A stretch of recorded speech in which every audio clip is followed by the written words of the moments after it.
Questions required. From the Accident Recovery Team Traffic Center, don't worry about me, I called ART.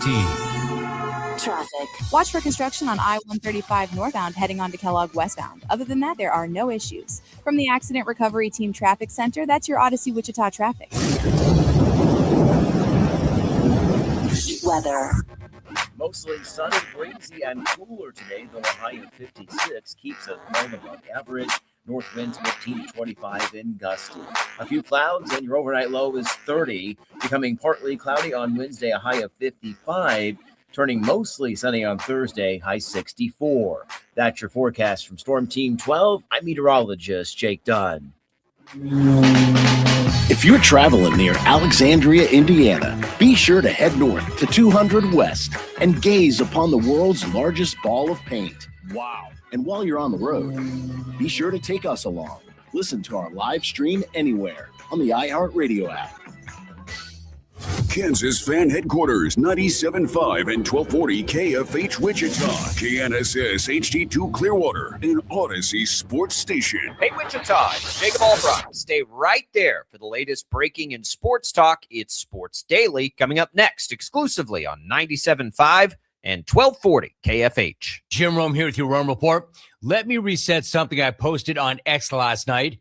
Don't confuse last night's Super Bowl being garbage with Seattle's defense being brilliant. The game wasn't bad. Seattle's defense is elite and completely bullied, dominated, and ultimately erased Patriots quarterback Drake May. And no, I don't want to hear that May took the spike before the game because he had a bad shoulder and that it must have affected him.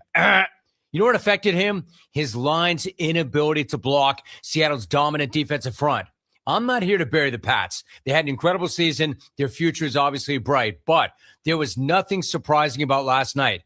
The Pats were completely outclassed, outcoached, and outmanned by a superior Seahawks team that was clearly the most complete team in the NFL all year long, even if no one outside their locker room knew it until last night. I'm Jim Rome. Remember, you can follow me on Instagram at Jim Rome. 1 in 4 Americans have a disability. I'm one of them. I'm also a working mom who cares deeply about making sure every child with a disability thrives by getting their access needs met. We've got a trusted ally by our side. Easter Seals provides children and families the foundation for lifelong success through early learning programs, skills training, and prep for college and career. That's my Easter Seals. Make it yours. Join us at easterseals.com. Are you a parent of a 2 to 8-year-old? Listen closely for an exciting offer, then head to abcmouse.com/radio to learn more. By now, you've probably heard of ABC Mouse. ABC Mouse is like a little one-on-one teacher. It has helped her so much. We're offering a promo at abcmouse.com/radio to try it for free for a month, then $14.99 per month until canceled. Go to abcmouse.com/radio to see this offer. That's abcmouse.com/radio. Actual ABC Mouse users compensate for their testimonials, sponsored by Age of Learning.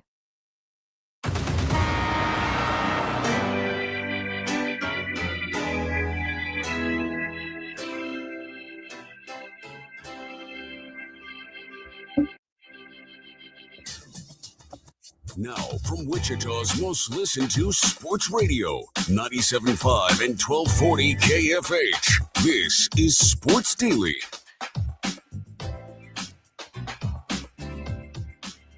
Well, hey there. Good morning, everybody. Welcome into Sports Daily. It is an early morning for UKU fans who stayed up late, but it was worth it as Kansas takes down number 1 Arizona, stays unbeaten under Bill Self on Big Mondays, 82-78 winners in an instant classic. That was as good as Allen Fieldhouse gets for the Jayhawks last night. We'll talk about it.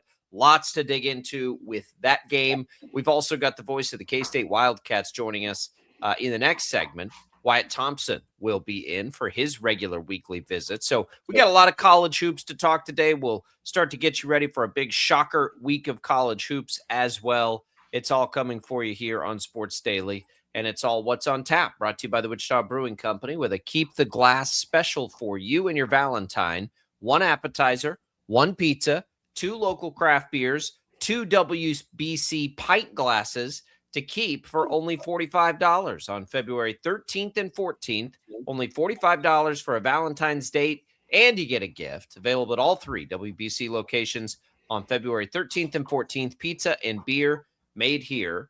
We've got Max Power with us. He's got the KFH hotline rocking and rolling for you at 869-1240, Jayhawk fans.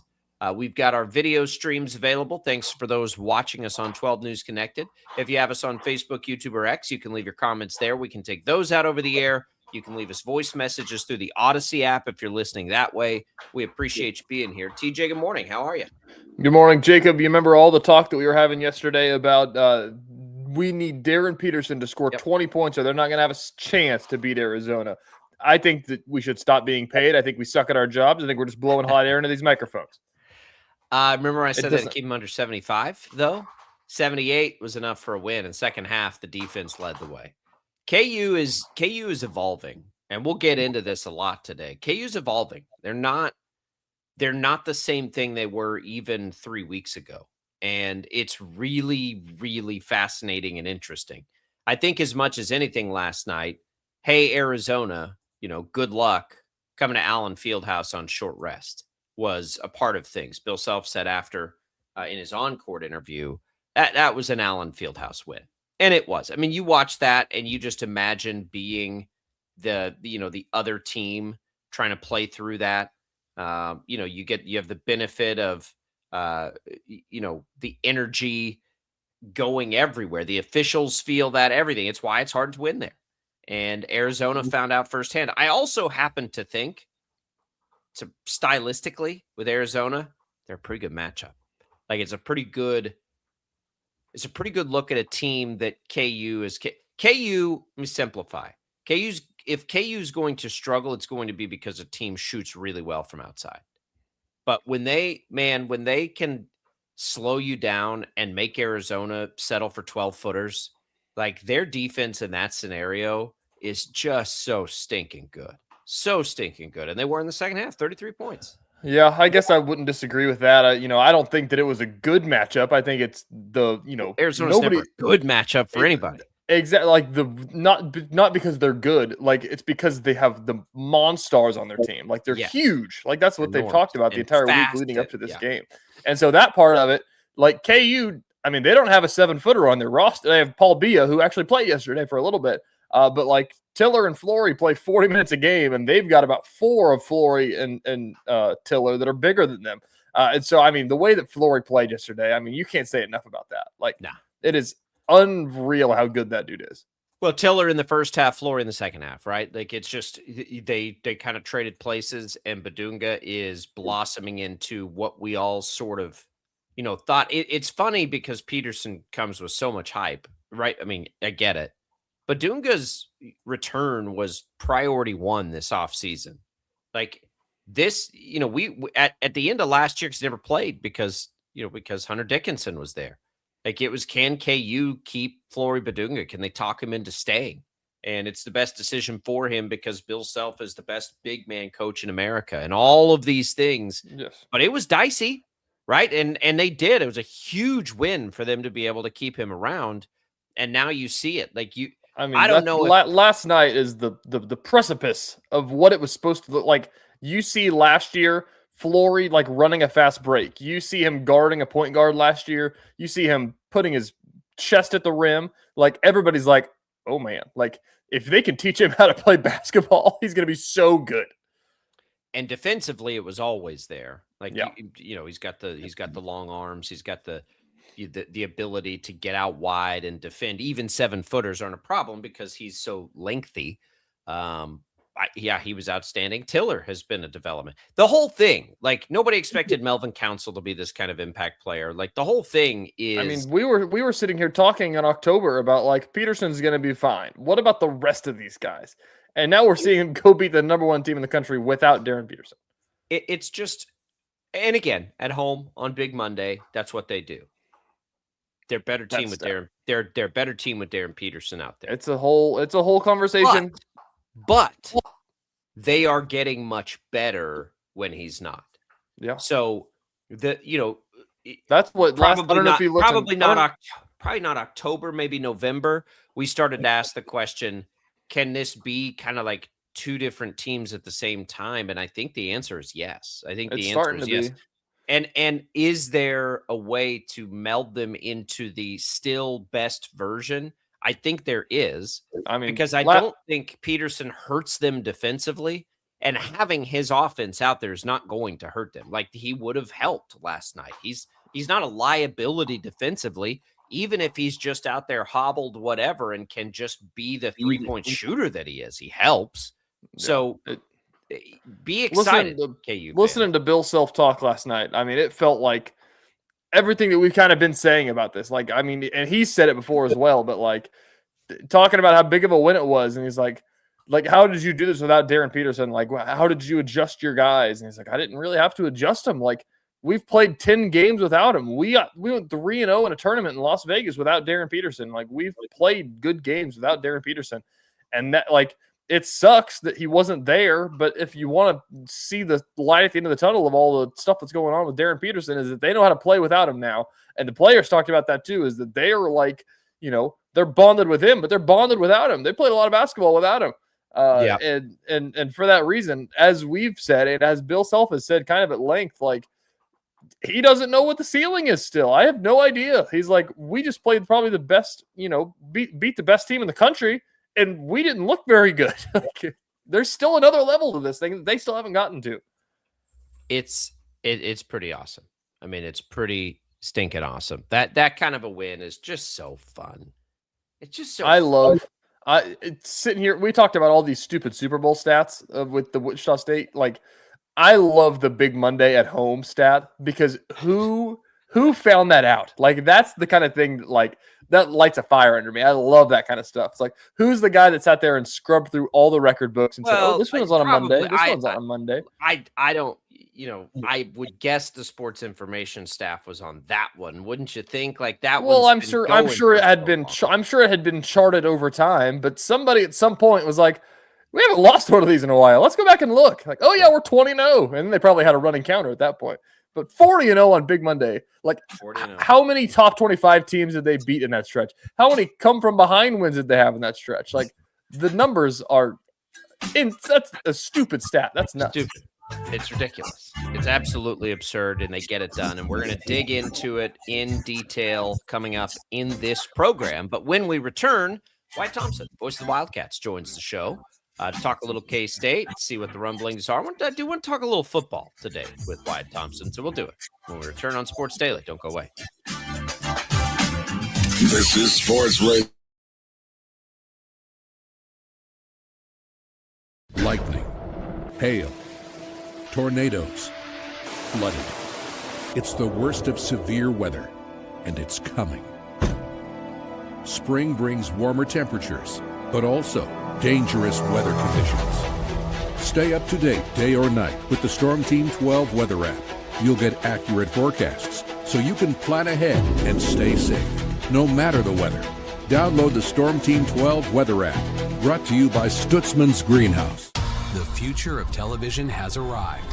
Next Gen TV is here with stunning video, movie theater quality sound, enhanced voice clarity, and interactive features, all upgradable for the future. Learn more at watchnextgentv.com.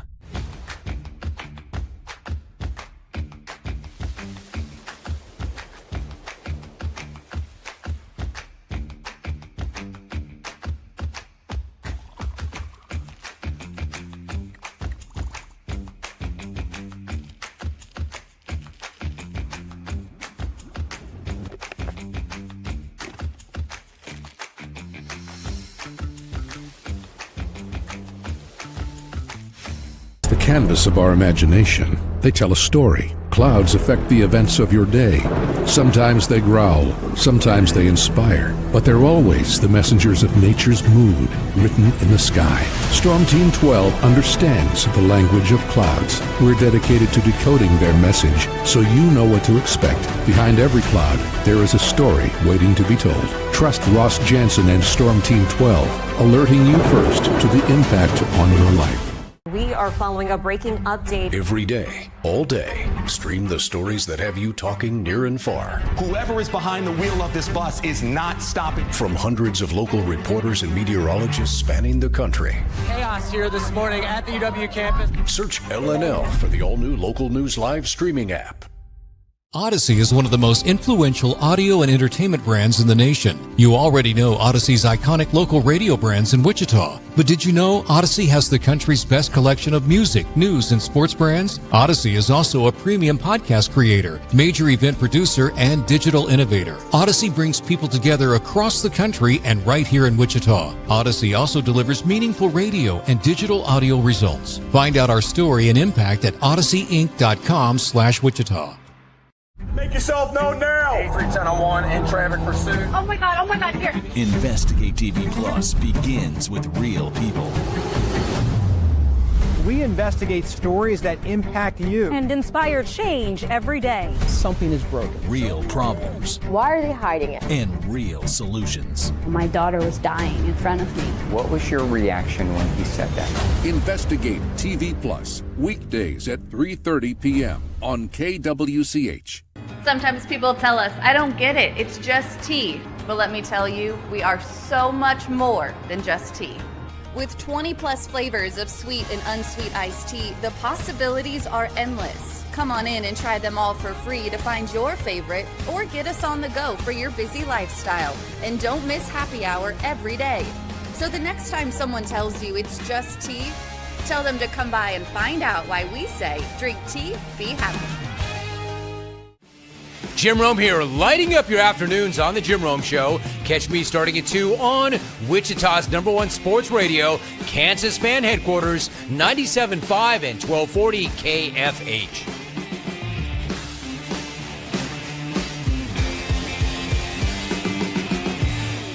Mornings are busy. We're here to make your mornings better. We report the stories that affect you. 3 more hospitalized from contaminated apple juice just a day after the FDA issued a recall. We're here to make your mornings better. Closing east and westbound lanes of K96 for repairs. With 12 News, you're prepared for your whole day. Scattered thunderstorms across the state into the afternoon. Stay a step ahead with 12 News this morning on KWCH and KSCW.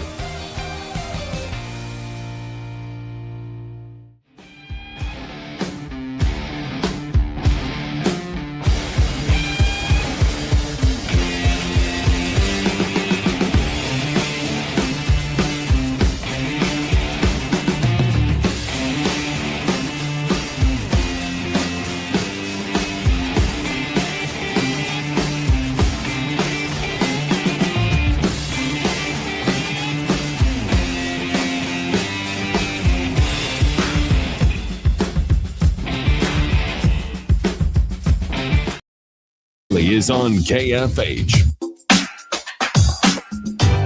And now, digging deeper with the teams you follow, it's another Sports Daily Insider interview on KFH.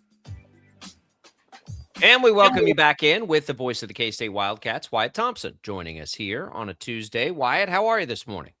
Well, I'm doing pretty well, actually, considering the fact that we're not winning very many games right now. Did you guys think the Super Bowl was boring or really pretty entertaining? Boring. It was boring. Boring? Yeah. See, I didn't see it as boring as I think everybody else because I really enjoyed Seattle's defense. I thought fair. They were That's fair. Unbelievable. I thought last year's Super Bowl was boring when the Chiefs were getting their butts kicked, maybe even more so. This one, at least, it was kind of boring both ways. So the game was close until the fourth quarter. It just didn't feel like the Patriots were going to do anything, but yeah, I'm with you. I feel it. And the halftime, you loved it? That's not for me, right? Bad Bunny's not the halftime show aimed at, the middle-aged white guy with 3 kids. Like, I don't know any Bad Bunny, right? That's the thing. Like, I didn't mind it. It was fine. Here's what, can we have just a second on this? I'm glad you said this, right? The more I think about it, like what is the goal of the halftime show? Like, for everybody out there, do you think the goal of the halftime show is to get people that the NFL is 100% certain are watching the football game? Like, do you think that's who they're aimed for? No, they're trying to get everybody that isn't already going to be there, Correct. right? They're not aiming at it. We're watching a football game, and it didn't matter who that they could not have a halftime show, and we're going to be locked into that game. So we got to stop pretending like the old crusty sports fans are who's trying to be entertained by the halftime show. No, they're trying to go get everybody else. Wyatt's deflecting here, so he doesn't want to talk about what happened on Saturday. I know what he's doing. We're talking about Bad Bunny at 7:15 on sports radio. I'm aware. My kids and wife do the same thing to me, and I'm aware of it happening. But it's still a good point. Well, it was a hard game to talk about. You lead for 39 minutes and 30 seconds, and lose another hard, tough game on the road. I think the biggest thing that stood out for me, well, I'll say a couple of things. One, you get only one field goal and a couple of free throws in the last 5:31, and for a second straight year there, they closed the game on a 7-0 run to win the game. That was so frustrating.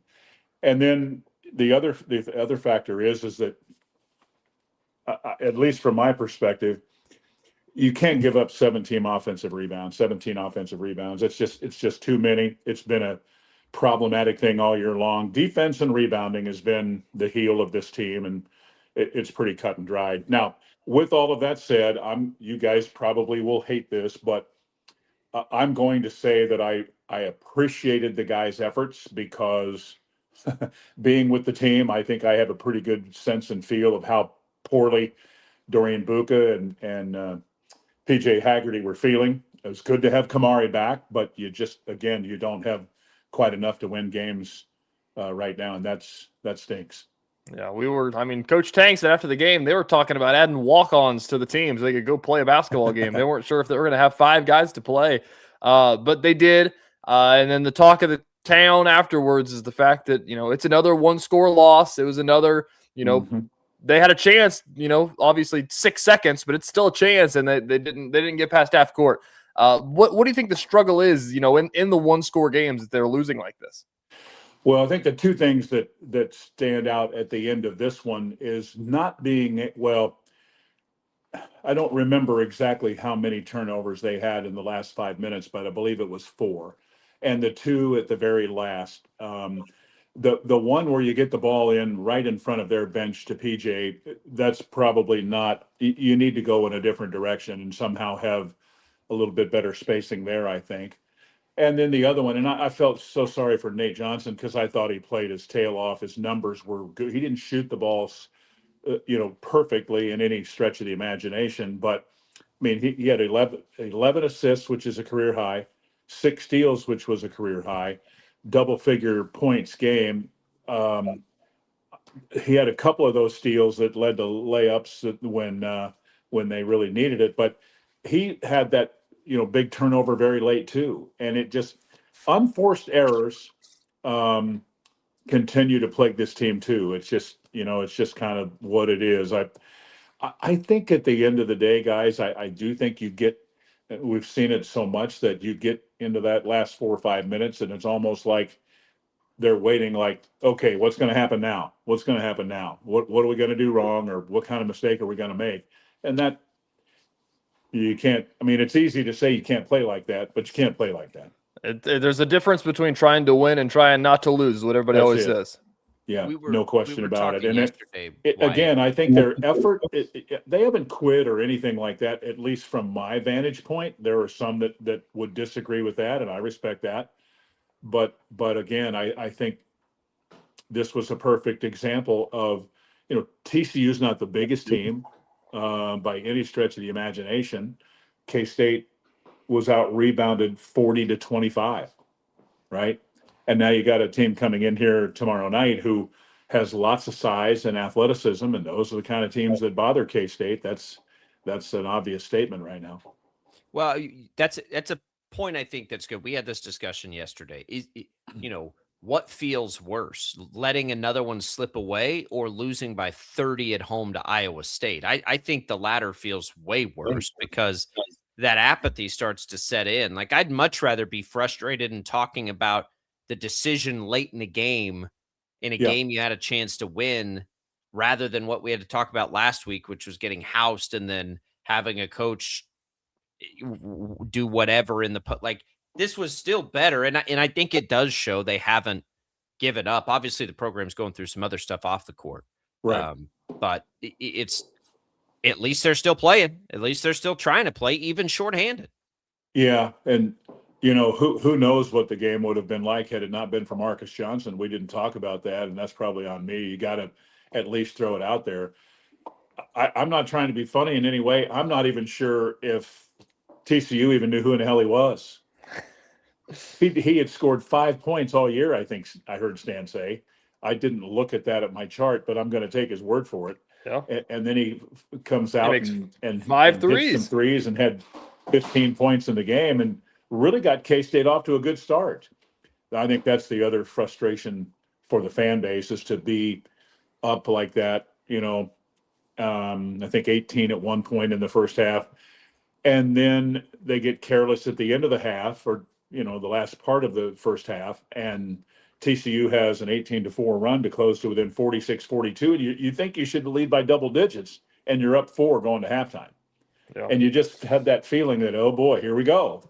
Yep. Now coming up next is Cincinnati, as you're saying, they've, found their struggles, as much as we talk about, Coach Tang and the things that he says after the game. Wes Miller just had his own headlines coming out last week after they struggled and took a different approach, and it's interesting stuff of what's going on in Cincinnati as well. What do they say? This is a rock and a hard place type of game for both teams. Yeah. Something's got to give, right?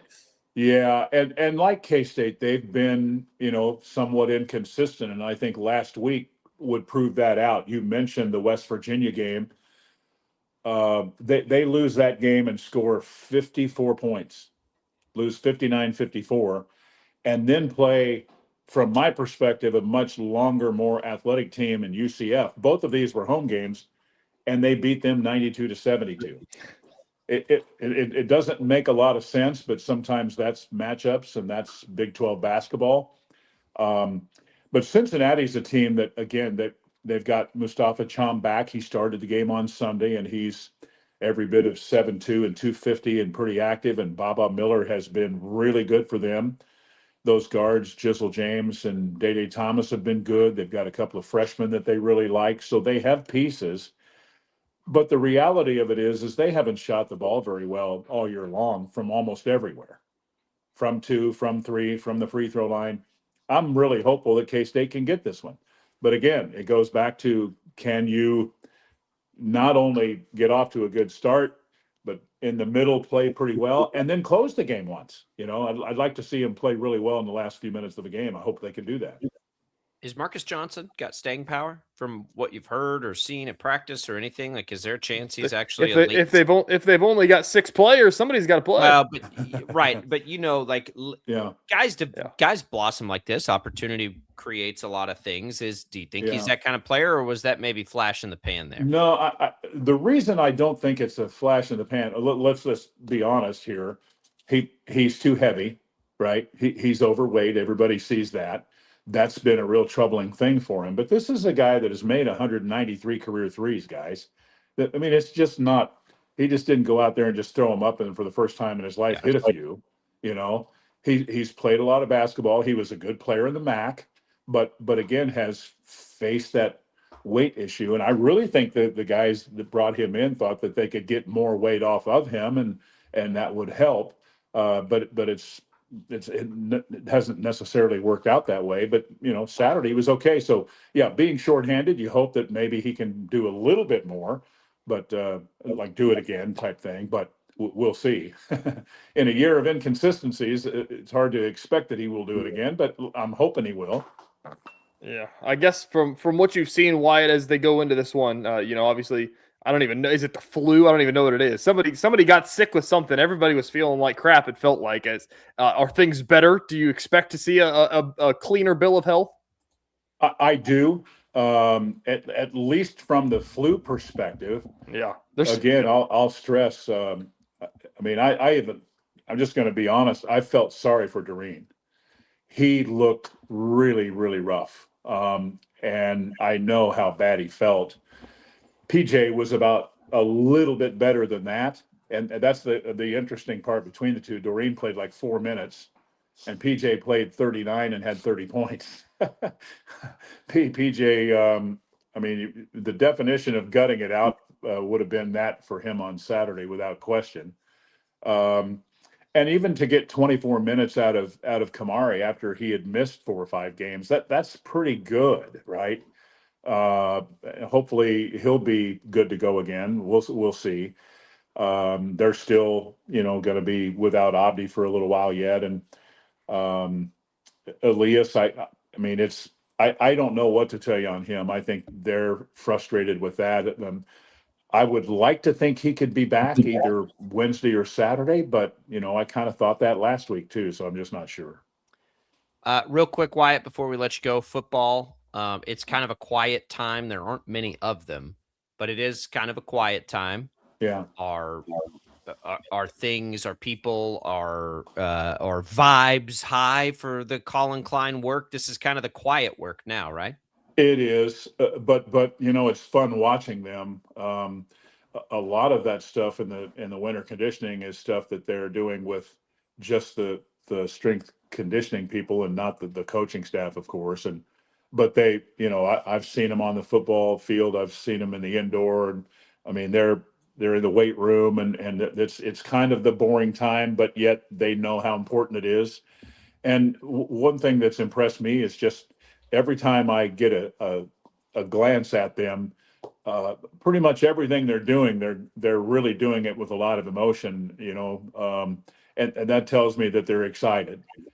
I do think that the coaches feel like they've got a good group in place. They just got to continue to get better and get ready for a season that's upcoming. And I know the fans are excited. The tickets are, on sale now and all of that. I like our home schedule, and it'll be here before you know it, right? I mean, it seems like forever, right? No more football to talk about. Super Bowl's over. We're done until August. We got to get through yeah, week 1 of college sad, football right? now. Yeah, exactly. Football's such a great sport, and you go through that holiday season where you have at least a game almost every day between college and pro football. You kind of miss it when it goes away, right? That's right. You do. Yeah. Wyatt, we'll let you be our Big 12 insider. What'd you think of KU last night? Very impressive. Darren Peterson or no Darren Peterson. I mean, how well did Flory Badunga play? And it wasn't just Flory, but I thought early Tiller was insanely good. You can see that he is gaining confidence inside and out. You have to put Council on the most underrated group in the league, don't you? I love his athleticism and how excited he plays. And with that said, they had to earn it, man. I didn't think, this is just me, I didn't think Arizona played very well in the last 10 minutes. They certainly didn't, but some of that was KU's defense. It was a high-level game, man. I hope they get to play again, once or twice. Yeah, right there. I wouldn't mind seeing that at all, or whatever. Get them in the I guess tournament. maybe 3 times. It's something crazy. I don't know if K-State's ever. I'm trying to remember if they've ever had a player with as much national eyeball as Darren Peterson has. I don't know why. I don't think they have. I mean, even as big a prospect as Avery was, a top 11 quarterback, and all the camps and all that coming in, I don't think I've seen anything like Michael Peterson. Beasley. Is that the name that we got to throw out here? Would be the closest thing. Was he that kind of NBA prospect right out of the gate? I think probably so. I don't know if you would say he would have been like what they're talking with him being the number 1 pick, but Michael was going to be a one and done. He was going to be, a top 10 pick in the draft, top 5 pick in the draft. And if you go back and look at the numbers, he was really dominant in his one season here. It was a pleasure to be able to watch him. Some guys just make it look pretty easy, and the game is not that, as we all know. So he'd probably be the closest thing on the basketball floor for somebody that would be, like that. It'll be interesting to see what happens with Peterson now. I think their fans are getting a little bit frustrated with it. But hey, if you're going to beat Arizona without him, I guess it's all right. That's what I'm curious about, Wyatt. You talk about, nobody expected K-State's season to go the way that it did. Nobody expected KU to be as good as they were without Darren Peterson. As I just told Jacob in the last segment, is we're sitting here in August and September about, they'll be fine with Peterson. What about everybody else? I have no idea. Yeah. Everybody else is good enough to beat the number one team in the country. You called a game without Peterson playing in it. That team is good without him. I heard an announcer early in the conference season say that as much as they're playing without him, at some point it's going to benefit them. Yeah, that's what they said last night. Perfectly said. And I said to myself, boy, if that is true, once he gets back and is really cooking, who knows what's possible? Well, what's possible is they just beat the number one team in the country. They're all of a sudden they're ranked in the top 10. And what kind of seed would you give them today? I mean, they got to be on the 2 line, I think. Now they're going to be like, after that win, 2. Probably. Even 3 weeks ago, you wouldn't have. I mean, they were 3 weeks ago. They were 5 by then. So hey, we got a long way to go too. They have so many big tests right now, right? It's so strange because they really are 2 different teams. We're watching 2 different teams. There's the Peterson team and the not Peterson team, and the not Peterson team's getting pretty good. Yeah. No one would argue with you on that this morning. Hey, what was the stat last night, Wyatt? That was the first time KU beat a number one team in Lawrence since they beat K-State in 1953. Do you remember that game? Can you break that one down for us? I'm old, but I don't remember that one. That's a great when you think about those too. Early days, though, starting at about that time through the late 50s. I had a lot of conversations over the years with Ernie Barrett about that time frame and the Kansas basketball history. That must have been. I wouldn't have minded living that one, right? I mean, you think about Bob Boozer and Jack Parr against some of the big guys that KU had. Somebody like Wilt Chamberlain. I mean, seriously, were they playing Who Sandstorm wouldn't want to see that? back then? Yeah, Sandstorm playing. Rowdy. Yeah. All right, Wyatt. We appreciate it. Let's talk again next week. Fellas. There's Wyatt Thompson, voice of the K-State Wildcats. Love having him in. We're going to come right back. We'll talk about that KU game next.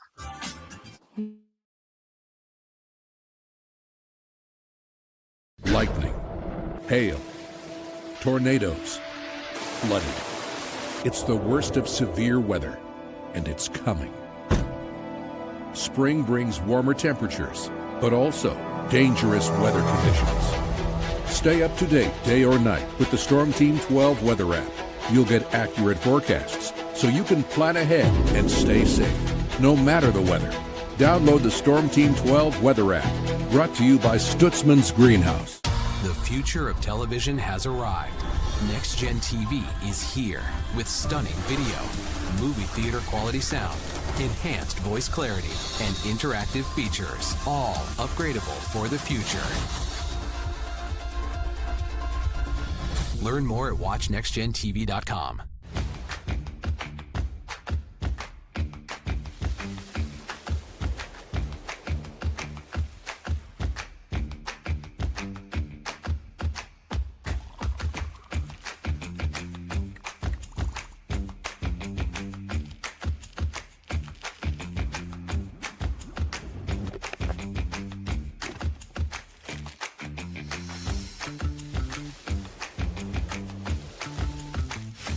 The canvas of our imagination. They tell a story. Clouds affect the events of your day.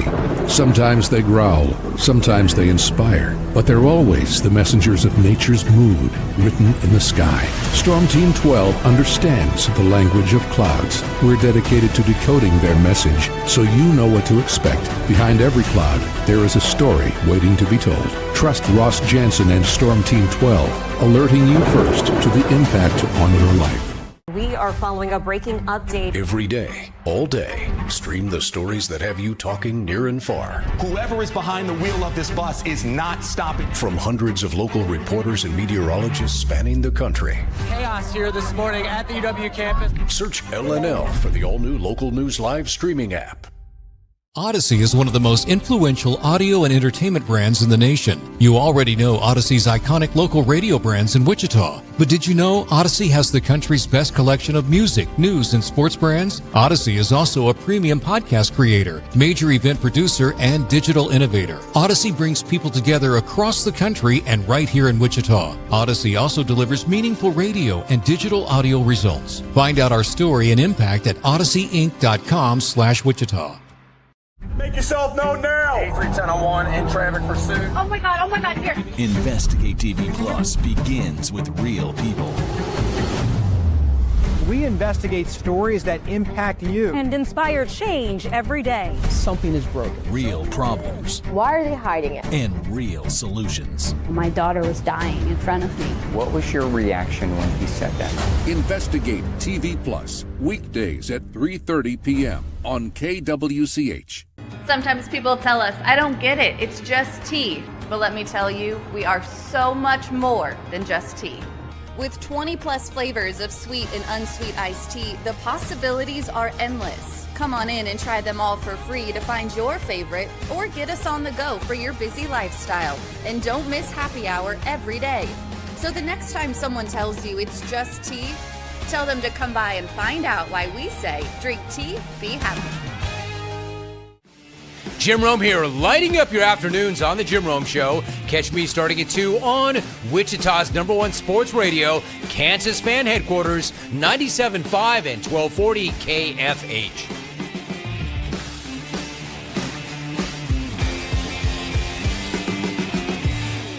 Mornings are busy. We're here to make your mornings better. We report the stories that affect you. 3 more hospital lies from contaminated apple juice just a day after the FDA issued a recall.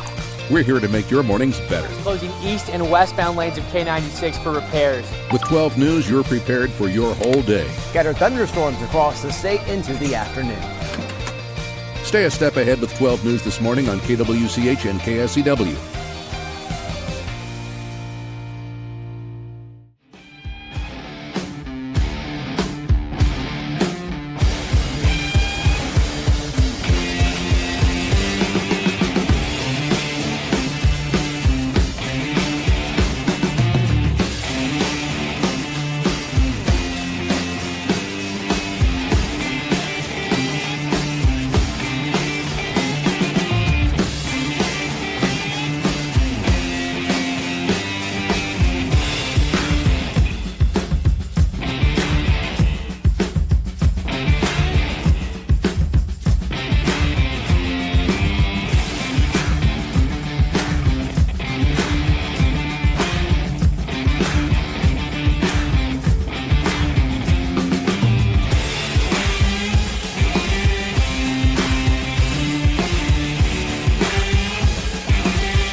Sports Daily on KFH.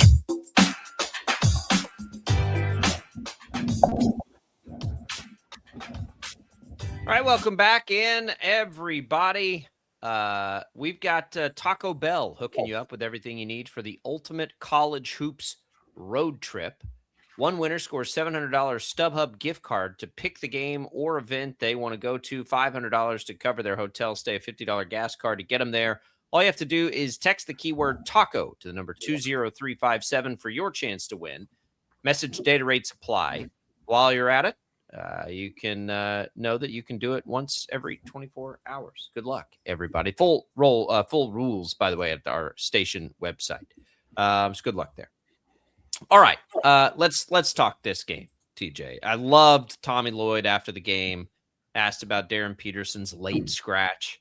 To be fair, he got asked about it 5 times in a row to start the press conference. It doesn't matter how many. That's the point. Quote, let's not make this about Darren Peterson. They beat the #1 team in the country at home. I want to do the same thing. I want to talk about them beating the #1 It is. team. I mean, that was the first thing I thought about as soon as the game ended, is that like nobody, you see Bill Self with double fist pumps in the air. Not a single person in that building or at home watching that is like, man, but that sucks about Darren Peterson. You know what I mean? Like, out of sight, out of mind if you beat the #1 team in the country. Until you get to the press conference, and then it's not. And that's the point. Like, and you have to ask about, like, No. We We know how this works. Yeah, we've got to get those answers. That's not what I mean. I just mean like we'll get to that in a minute. Before we get to that in a minute, KU just beat the number 1 team at home. That's the headline. And did it in a thrilling way, in a way I think that, for this team, that's why Bill Self is so emotionally connected to this team, because it's been hard. It's been hard on everybody to go through the ups and downs of having this prodigious player and not having him and having him and not having him. And he's seen this team grow so much. I mean, can you remember a team where so many guys have improved so much over the course of 4 months? When you're talking about Bryson Tiller, and you're talking about Flory Badunga, of course, Melvin Council Jr. is as confident a player as there is in the country. Took 25 shots last night, which everybody joked about. But honestly, as I was watching it in the second half, it reminded me of what Fred VanVleet would do in a big game for the Shockers that was coming down to the wire. Reminds me of a lot of great point guards. What's he trying to do there? I mean, I think he's probably confident in that floater, but as much as anything, he's trying to get to the foul line. Like, offense ain't going to come easy against that team in those scenarios. Not when you don't shoot the 3, which KU doesn't shoot the 3. What did they make last night? 5? They only took 15 of them. Neither one of these teams Both of these teams only shot 15 shots. Kenyon Giles shoots 15 shots every time he touches the court. So that's the, like, when I see that, and it was fun. If you haven't seen, there's a really funny clip out about Flory giving Council a hard time on the 24 shots, but he's trying to get to the line. Like, they've just grown into these roles that are really interesting and fun. And there's not a player out there that hasn't gotten a whole lot better. You talk to KU fans right now, and they love this team. They love this team. And it's been a team largely that just hasn't really been about Darren Peterson, other than for a half against BYU and 2 shots against Texas Tech. Yeah. Like, that's what we're looking at. Looking at what the team is, and you and I, and like I was talking about earlier in the show, the ceiling that KU has, like, it's not outlandish. And this is a fun hypothetical. It's not outlandish that this team's ceiling is higher than the team that won the national championship ceiling. You agree with that? It's a little different. Yeah. Look, again, I also they just beat the number 1 team in the country who hadn't lost a game and beat the absolute bazookas off of people without the number 1 pick in the draft. Are you asking me if KU could go win a natty without Darren Peterson? I mean, that's not really. No, but I'm saying I don't think so. I don't think so. But I'm saying with Darren Peterson, they could probably beat the 2022 national championship Jayhawks. I don't know about that. That's my hypothetical here. That's a fun one to ponder on. It is. I don't know about that. But the thing is, this is my point, is that you think about this and the wheels spin in your head and be like, well, I mean, is Peterson going to play 40 minutes? Like, we haven't seen it. We haven't seen what the ceiling is. That's what's so funny about this hypothetical. I don't understand. I don't understand why we have such a hard time. And I think it's starting to turn. I think last night will help it. Why we have such a hard time just enjoying the season for what it is, right? Like, we just cannot quit laser focusing in on the availability or non-availability of Darren Peterson. And I get it, because I do the same thing. I get it. I sit at home and I see that, and it drives me crazy. And look, he probably does have the flu. There's a lot of flu going around right now. It's whatever. But like, we get so excited for these games and make him a part of it. And the reality is, we should have been excited for that game even if we knew he wasn't going to play anyway. This team's gotten better, and they were at home, on a big Monday, and all of these things. And when we start to think about the ceiling for KU, we can probably start to think about it a little differently, even if Peterson's not there. Is it as good? Absolutely not. He's incredible, and he is exactly what they need on offense. Like, literally everything you watch when you watch the team that played last night play, you're like, man, if they just had a shooter. They just had a shooter out there, right? Like, if they just had somebody that could, you've got all the attention going down inside. You've got those 2 bigs, and they're playing so well. And Council is as good to the basket as anybody. And if they just had a shooter, and Peterson's as good a shooter as there is in America, And so, like, it is hard not to just imagine the ultimate potential of the team that way. And they're pretty damn good without him. And they're really good when they play the kind of defense they played in the second half. It did not look good defensive. That was my concern, is they were keeping it close in the first half. Like, man, I'm glad they're hanging around here. They can't give up another 45 points and stick around in this game. And they didn't. They locked them up. I agree. I mean, the final 10 minutes, it's almost comical. And Bill Self's exactly right. We were talking to Scott Van Pelt last night that Allen Fieldhouse won the game. How many times is the number one team in the country going to go scoreless for 5 minutes? Like, that's just a wild thing that happened at the end of that game. Wild thing. My wife came in for only that part, and she was like, man, Arizona's not very good. They can't make anything. I'm like, okay. Hang tight here. It's been a thing this year that they are actually really, really good. That KU's just playing really good right now. Jesse says, after 2 years with the Hunter Dickinson teams, you knew you couldn't win a game like last night's. This year's team makes you believe you can beat anyone. Now you know you can, at least at home. And they beat Iowa State as badly as they beat Iowa State. I mean, they've beaten everybody. The gauntlet in the schedule that they've played right now is absurd. And they've won them all lately.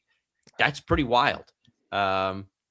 Pretty stinking wild. I mean, that's what's fueling all this stuff. And sometimes we'll get on here and we'll be like, all right, pump the brakes. But they beat number one in the country that was undefeated. They beat Iowa State that was number 2 in the country and beat them like a drum. They beat BYU and held the Bonds to reasonable numbers in that game. Like, anything that you can throw at them at the Big 12, and I get the NCAA tournament's a little bit of luck, but who are you going to get that you're scared of in the NCAA tournament? Like, who in the SEC would be scarier than the number 1 Arizona that's full of 7-footers? Well, BYU would be scary if you didn't have Peterson. Because that's what happened in the second half of that game, and they came storming back. It's a team. I want to talk about this in another segment in the show. Is it fair to think about them as maybe they won't have Peterson? Is that what we need to think about? Absolutely. That's what we've needed to think about all year. That's what I know, but that's what we've been talking about. To sit here on February 10th after everything we've seen and just think or assume at some point they'll just have him now. Why would we think that? I mean, look, icing on the cake if it happens. But we've been looking at this now for 4 months. I don't know why anyone in your right mind would just expect at some point Peterson will just be able to play 40 minutes a game for 3 or 4 weeks. There's nothing that has told us that will happen. But the difference between now and the beginning of the season is the team has learned how to play with him and how to play without him. And the team without him is really exciting and is really fun and has a ton of energy. And look, Peterson, when he's there, I don't think the last 2 games they had him, TJ, both wins, by the way, he wasn't even that good, right? He wasn't the first half BYU Peterson, and they won anyway. And so I think we are seeing all of it. You got to learn how to play. You got to learn how to be great with him. You got to learn how to be great without him. And I would think that at some point that versatility is not a bad thing. I agree. And that's no question, I think. I think that's what Wyatt talked about. That's what we talked about, is that they've played so much basketball without him. They've learned how to be really good without him. With playing with 6 guys, basically, is all they did last night as well. 5.5. There was only 4 guys that played over 25 minutes.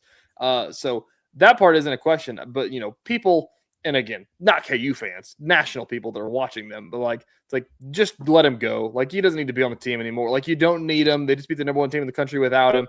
Nobody's bigger than the team. That tweet's going all over the place. So I want to talk about that, but then it's just in the same breath of that, who are we to say that, and I know why, but who are we to say that, he can't play 30 minutes in March because he's not, he had the flu. He's not going to have the flu for the rest of the year. He's had his cramping issue, but it's a freak thing. He's had a couple games where he hasn't cramped. The ankle thing, he looks like he's moved on from that. The hamstring thing, he's moved on from that. But everything that's happened, and I get that this is pointless, and last night really showed us why it's pointless. There's an injury report, And he hasn't been listed on it except for when he hurt his ankle and didn't play against K-State. Look, he's sick. They thought he could go. And I agree. And I'm not sitting here and saying, don't get me started on that. That we'll talk about that too, because KU released an official statement on that. But like, we will. This isn't a conspiracy. The flu is a thing. People have the flu. Again, like that we're gonna have to save that because we don't have enough time here. Like, I want to be excited about the way KU played last night. I want to be excited that so many players are coming into their own. I want to be excited about all of this stuff and then get into the Peterson part, right? Scott Van Pelt is very good at what he does. Very good at what he does. And the subtleties of how good he is at what he does sometimes scream off the screen. When he talked to Bill Self on the court last night, he didn't even bring Peterson up. Bill Self did, but Van Pelt didn't. He was in the moment of it. He's got all these crazy fans behind him having a blast. Like, that's not when you start thinking about Darren Peterson. And so, like, last night as the game's going on and, you know, text threads are blowing up and it's Peterson, and where is he? And in TextGate and why did and I'm like, guys, this is a 2-point game against number 1 at home. I like agree. On a Monday night. Like, this is a big basketball game. Let's watch that. I can't stress it enough that it's okay to be happy that your team won without Darren Peterson. Yeah, make that the thing you're talking about the water cooler. Tomorrow you can talk about Darren Peterson. Yeah, enjoy it while it's happening. Let's stop worrying about why Peterson's not there. Understand that he's not there. And oh, by the way, you got Arizona on the ropes here. Like, can you hang on? Like, that was the part where I'm like, man, it's almost like this burden to bear to have a player of this caliber. It's crazy. All right, we'll come back. We will talk about it, though. Why wasn't he out there? TextGate. We're coming right back.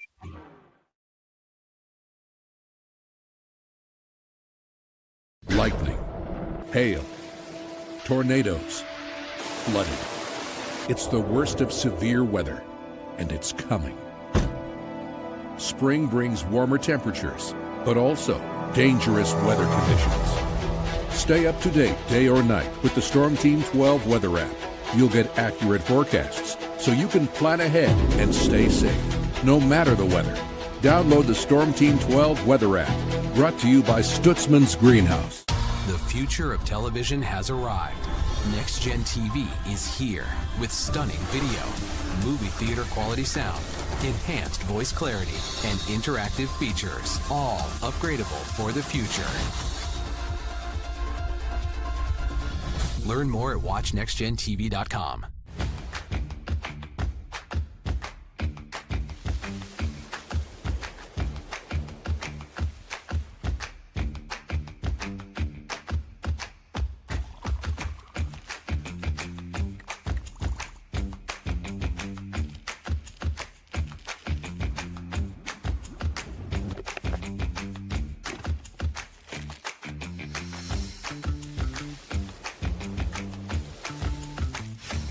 Canvas of our imagination. They tell a story. Clouds affect the events of your day.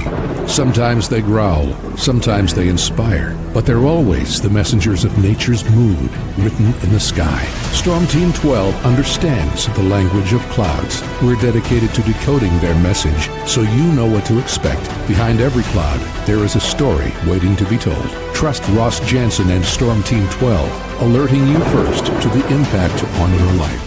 We are following a breaking update. Every day, all day, stream the stories that have you talking near and far. Whoever is behind the wheel of this bus is not stopping. From hundreds of local reporters and meteorologists spanning the country. Chaos here this morning at the UW campus. Search LNL for the all-new Local News Live streaming app.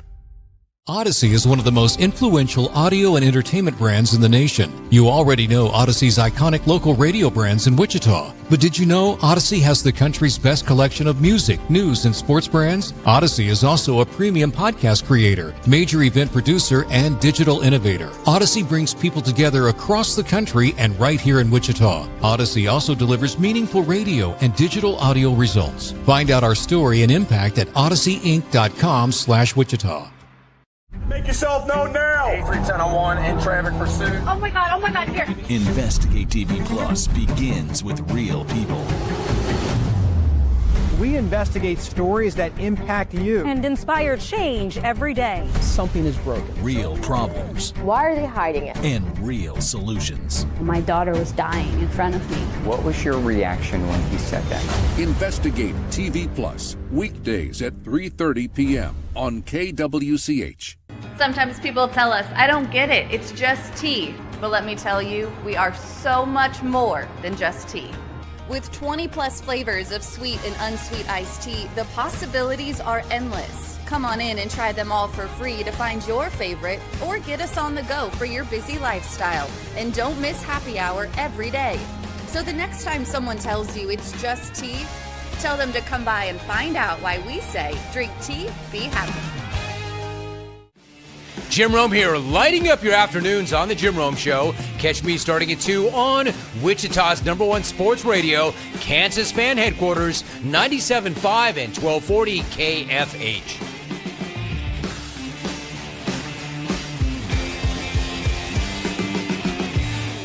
Mornings are busy. We're here to make your mornings better. We report the stories that affect you. 3 more hospital lies from contaminated apple juice just a day after the FDA issued a recall. We're here to make your mornings better. Closing east and westbound lanes of K96 for repairs. With 12 News, you're prepared for your whole day. Scattered thunderstorms across the state into the afternoon. Stay a step ahead with 12 News this morning on KWCH and KSCW.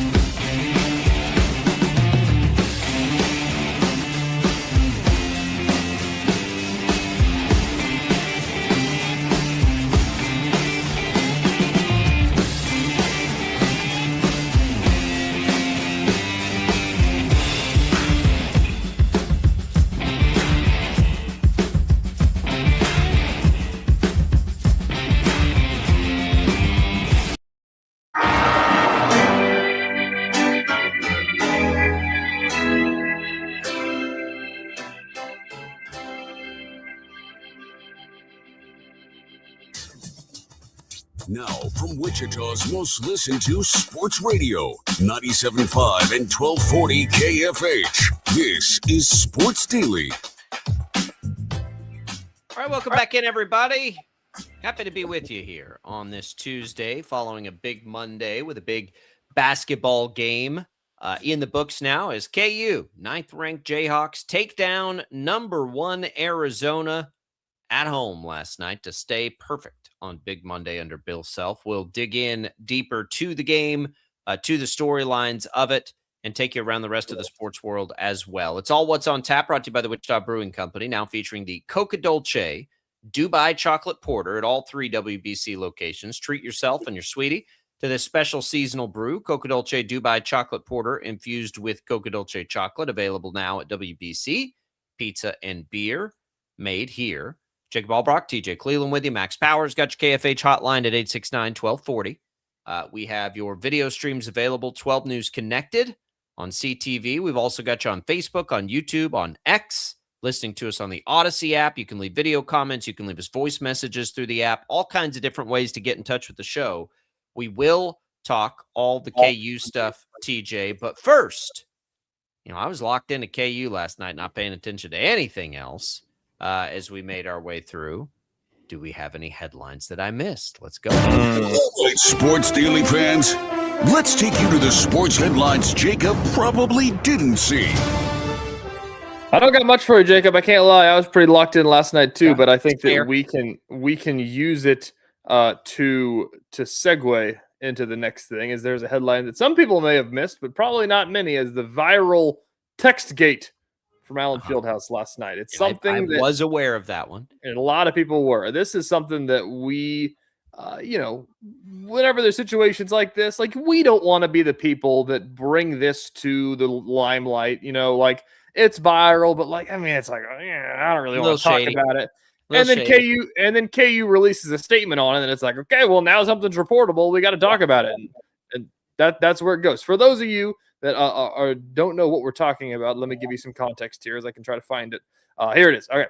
Some fan took a video of a staff, what appeared to be a staffer, I guess is the best way to put it, sitting courtside, 50-yard line last night, sending a text to somebody in a group chat that says, quote, "So he's sick," talking about Darren Peterson, and he didn't tell anyone in practice. And Bill said, "Don't half it. If you're not going to play, play if you're going to play. If not, sit." And DP said, "I'm out." And sent that to somebody. And somebody got video of it. And within, 30 minutes, everybody in the country, every college basketball fan saw that. They were calling Darren Peterson soft. They were doing all these things and coming after him. First of all, nobody was even talking about how slimy it is to take a video of somebody's text messages over their shoulder. That sucks. That's like becoming a trend now, Jacob, by the way. It's happened at multiple games. And don't be that guy. That sucks. I don't care what they're doing in front of you. Don't do that. Anyways, that happens. Then KU staffer, the associate AD for communications, I believe is his title, had to release a statement saying the person texting in this video, a contracted crew worker who handles official stats during the game for ESPN. He does not work for KU. He's not affiliated with the athletic department in any way. He has no inside information, and he was speculating, and KU is handling it internally. So I saw it. You couldn't ignore it for if you were KU. You know what it looks like. It looks like that's the whatever guy that works for KU saying that. So you have to address it.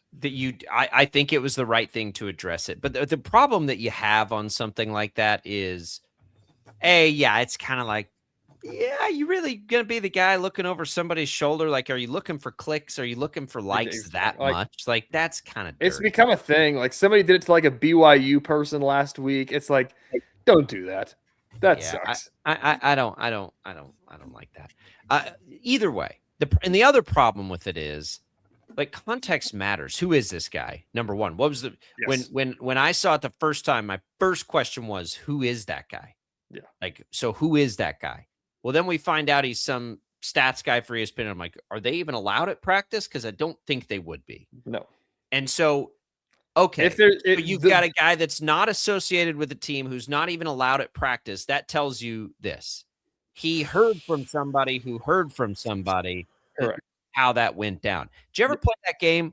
I texted you this last. Did you ever play that game in elementary school? You stand in a circle and one person down something in the ear to see if it makes it all the way around, and it never does. Yeah. That's what I was thinking here. And the other thing I was thinking is, even if that were a verbatim conversation, the emphasis on all the words, right, matters. It matters. It's why old people are bad at texting.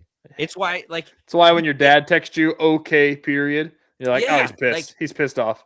Right. Like we're text messaging is a problem because, like, when it first got bit, I was like, I hated the overuse of exclamation points. I was like, that's too many exclamation points. Now, though, I'm like, you got to have them. Like, you got to have the exclamation to let somebody know that you're okay. Like, I could do 2 hours on texting grammar of how you need to text compared to email. It's different. You're young enough. You have to put a lot of LOLs in there. Put LOL at the end of everything. Every single text I have. Unless I'm pissed, I'm gonna say LOL in a text, and I don't know why. That's the high school. You're not the first person that I've, when that first started happening, I'm like, why is everyone like, that's not funny? Like, LOL, I thought was supposed to say something funny. I know that. I'm telling you, we could do hours on that. So anyway, like, you look at something like that, and just change around the inflection of that exact verbatim conversation that you're looking at, and it's, hey man, if you're only able to go half speed, don't half it. Like, we got to have you full speed. And Peterson, who feels terrible, could just be saying, all right, man, F it, I'm out. Like, I feel awful. Like, that's the other part of this thing. You can make the conversation funny. Like, you can make it anything.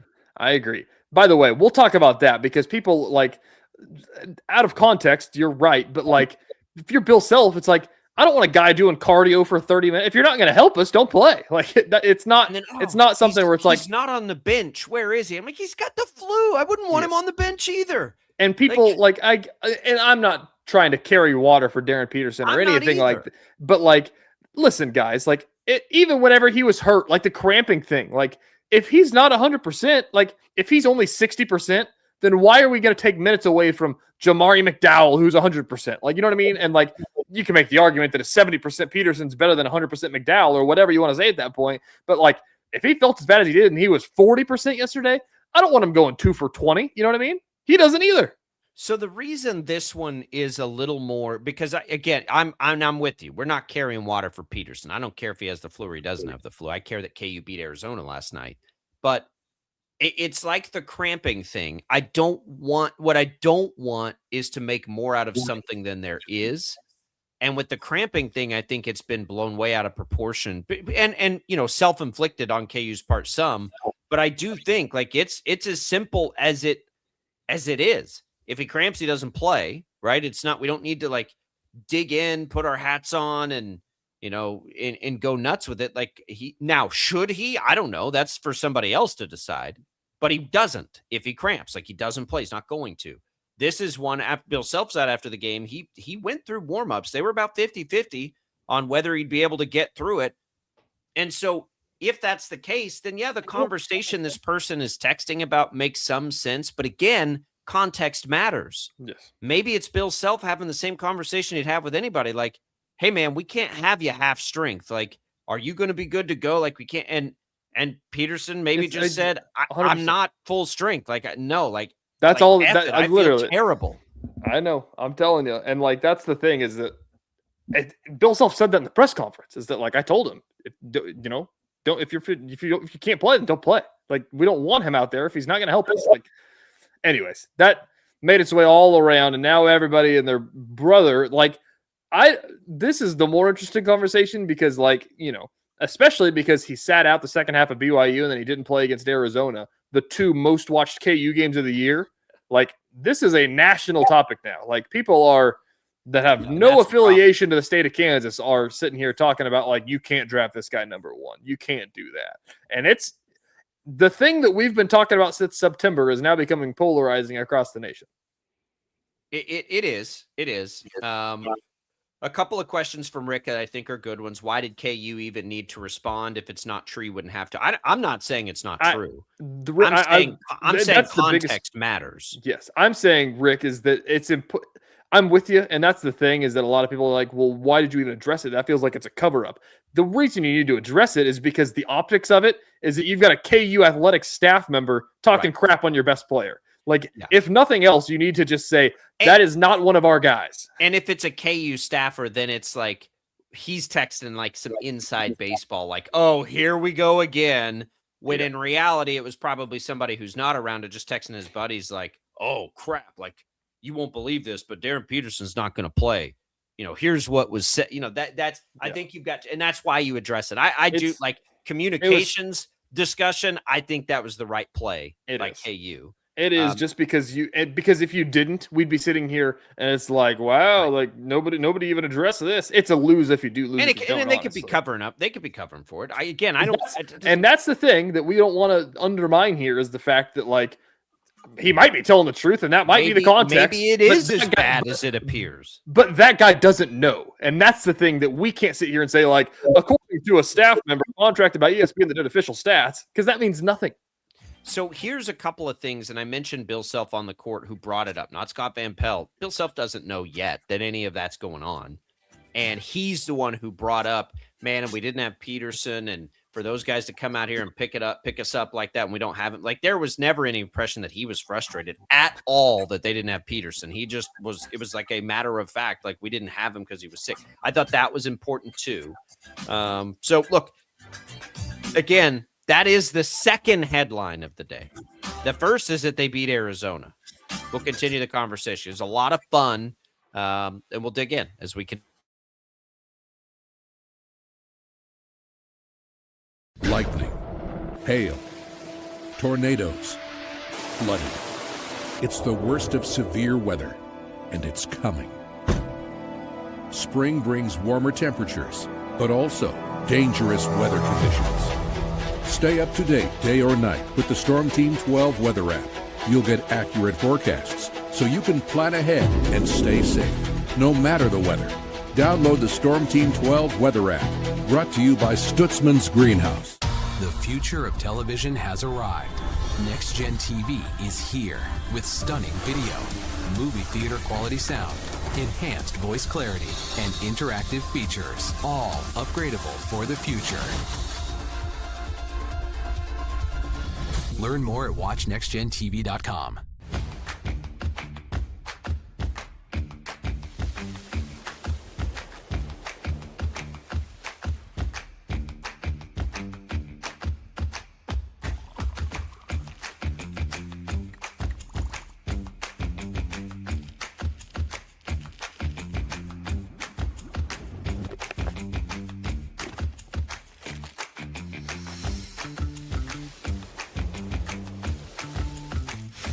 The canvas of our imagination. They tell a story. Clouds affect the events of your day.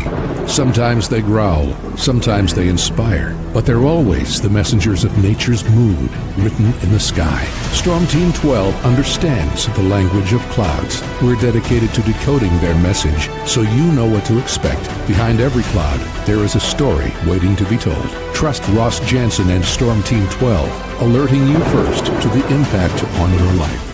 We are following a breaking update. Every day, all day, stream the stories that have you talking near and far. Whoever is behind the wheel of this bus is not stopping. From hundreds of local reporters and meteorologists spanning the country. Chaos here this morning at the UW campus. Search LNL for the all-new Local News Live streaming app. Odyssey is one of the most influential audio and entertainment brands in the nation. You already know Odyssey's iconic local radio brands in Wichita. But did you know Odyssey has the country's best collection of music, news, and sports brands? Odyssey is also a premium podcast creator, major event producer, and digital innovator. Odyssey brings people together across the country and right here in Wichita. Odyssey also delivers meaningful radio and digital audio results. Find out our story and impact at odysseyinc.com/Wichita. Make yourself known now. 83101 in traffic pursuit. Oh my God, here. Investigate TV Plus begins with real people. We investigate stories that impact you. And inspire change every day. Something is broken. Real problems. Why are they hiding it? And real solutions. My daughter was dying in front of me. What was your reaction when he said that? Investigate TV Plus, weekdays at 3:30 p.m. on KWCH. Sometimes people tell us, I don't get it, it's just tea. But let me tell you, we are so much more than just tea. With 20 plus flavors of sweet and unsweet iced tea, the possibilities are endless. Come on in and try them all for free to find your favorite or get us on the go for your busy lifestyle. And don't miss happy hour every day. So the next time someone tells you it's just tea, tell them to come by and find out why we say drink tea, be happy. Jim Rome here, lighting up your afternoons on The Jim Rome Show. Catch me starting at 2 on Wichita's #1 sports radio, Kansas fan headquarters, 97.5 and 1240 KFH.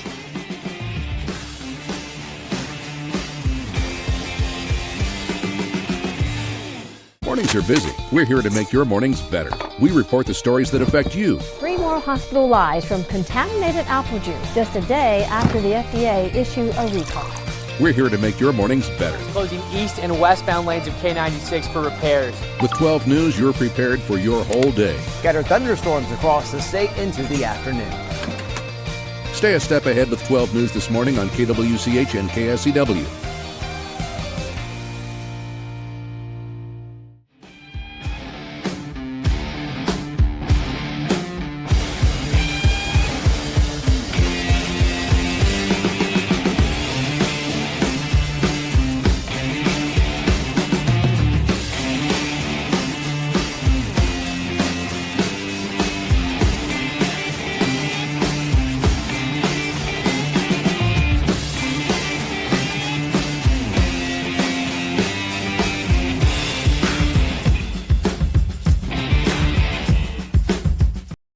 Daily on KFH.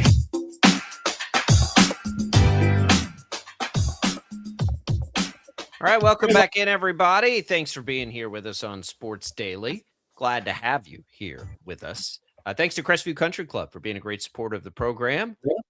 Thanks to Mother Nature for giving us golfing weather in February.